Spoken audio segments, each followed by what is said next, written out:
I looked through some of my old videos, how this was all oriented, and yeah, this blue line was aligned with these mounts on the outside of the vehicle.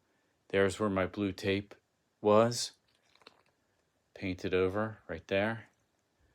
So I'm lining up this blue line exactly with those mounts down there.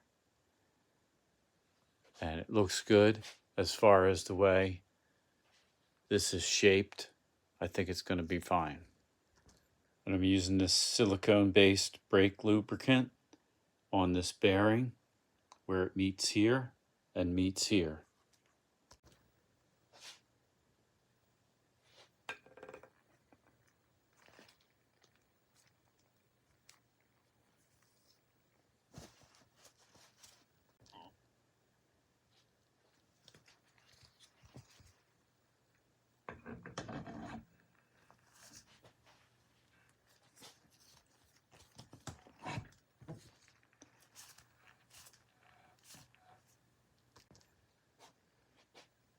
And this spins nicely, look at that. And then thread this nut on. New nut came with the Bilsteins. All right, and then there's a hex, and I'm going to start cranking this down. That's how I ran that down. It's number 6 and number 19.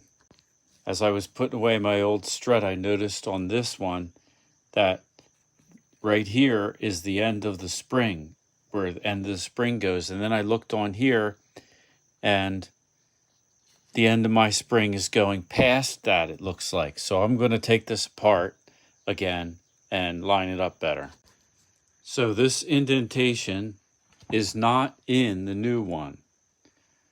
And I've realized that that's just from the spring sitting in there. But I can use that, and this little dimple right here is right there.